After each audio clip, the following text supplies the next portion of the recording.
Soldiers, weapons, equipment, supplies, and reinforcements. All this and more needs to move swiftly into a battle zone in minimum possible time. Rapid mobility of troops on the ground is so crucial a factor that it can make or mar the chances of winning a battle.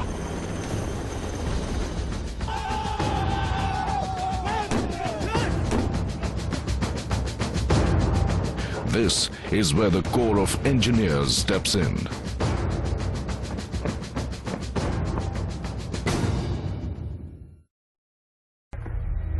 Expeditious movement of troops in military combat zones involves identifying, eradicating and taming all the natural and man-made obstacles lying in their way. They construct tracks, bridges, helipads and ropeways for enabling movement of men and equipment.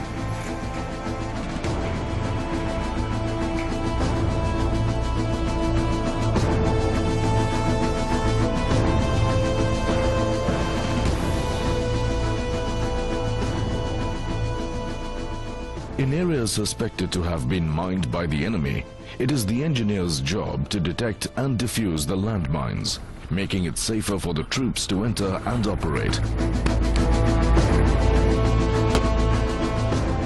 The combat engineers also make paths for battle tanks, infantry combat vehicles, large trucks and field guns to be transported to the theatre of operations.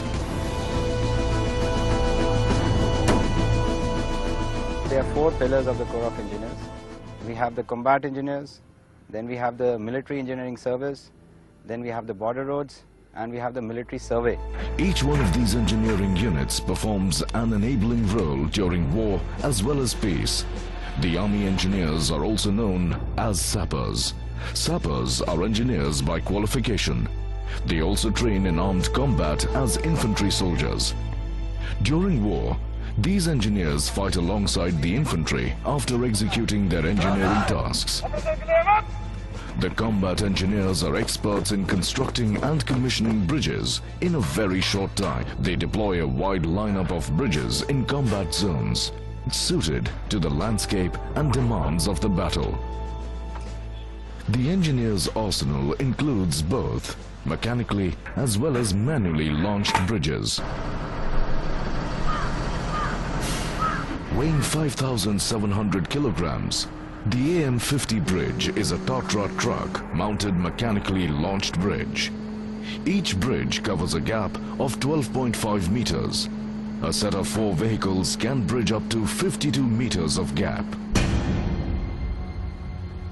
With each bridge taking up to 7 minutes to launch, the AM-50 bridge is preferred by the engineers, especially when they are hard-pressed for time. This bridge can withstand a load of up to 70 tons. This 4-meter wide bridge can be launched by a crew of 3 engineers. A 54-meter wide water obstacle can be conquered in well under 30 minutes.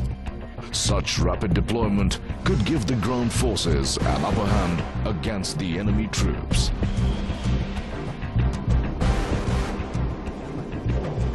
Working on the principles of buoyancy, the Czech origin PMS folding pontoon bridge makes bridging over water obstacles a relatively easier task. Mounted on vehicles, this bridge is kept on Tatra trucks in a folded position. At the site of action, it is dropped into water, where it unfolds to form a wide-decked bridge almost immediately.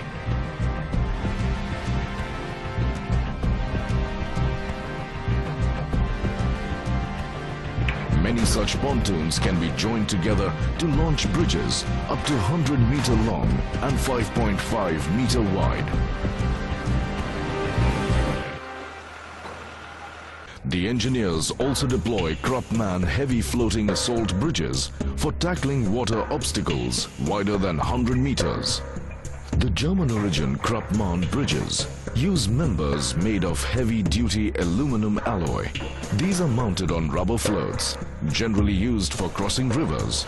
These bridges have a load capacity of up to 50 tons. While laying bridges in the battlefield, A combat engineer has to also factor in locally available resources and peculiarities of the terrain while taking decisions. Some bridges are stored in modular forms for ease of transportation by road, water or by air using helicopters.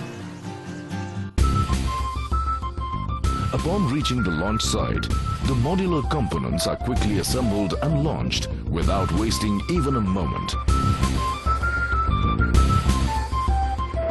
In the Himalayan region, the Army engineers have constructed several bridges, including a large number of Bailey suspension bridges across rivers and deep gorges. As part of the survival tasks, the engineers also construct trenches, bunkers, and make provision for supplying electricity in the battle zone.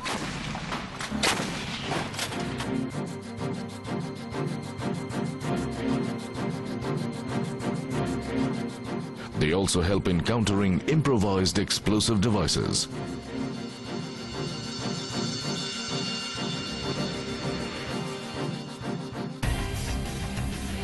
Combat engineers also hold the responsibility of removing mines and unexploded explosives planted by the enemy forces. In addition to defusing landmines, they also lay mines to weaken the adversary and slow down enemy advancement. Depending upon the threat perception, the engineers lay different types of mines in sufficient numbers to deter the enemy. India is a signatory to the United Nations Convention on Certain Conventional Weapons. The Indian Army adheres to the guidelines governing the use of landmines outlined in Protocol 2 of this convention. This protocol deals with the prohibitions or restrictions on the use of mines, booby traps and other devices. Once the mines are planted and concealed, the mined area is suitably fenced and marked so as to forewarn people about the presence of landmines. Tank mines, the anti-personnel mines, mine inflammable. These mines basically tend to delay the enemy, because when you are occupying defenses, you require more time to find out as to what the enemy is aiming for. Mobility to the enemy can also be denied by demolishing bridges by using explosives.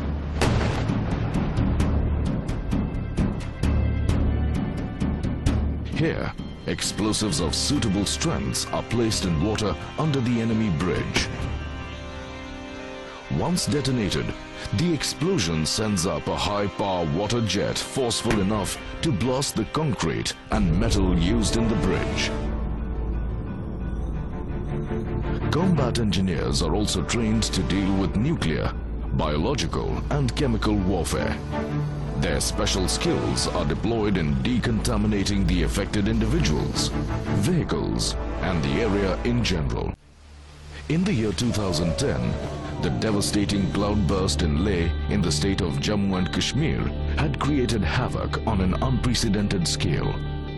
The local civil administration felt completely handicapped in tackling this colossal tragedy.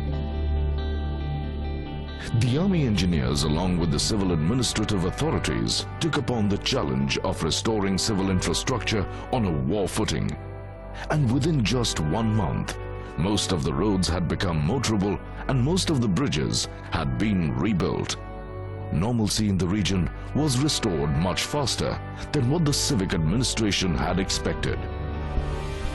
With Sarvatra, meaning omnipresent, as their motto, the sappers are often the first ones to move into the battlefield and the last ones to leave. With their ingenuity and unwavering commitment to serve the nation, their proven ability to stand up to any challenge, their capacity to improvise, and their gumption to fight armed battles, the sappers have always been trailblazers during war and during peace.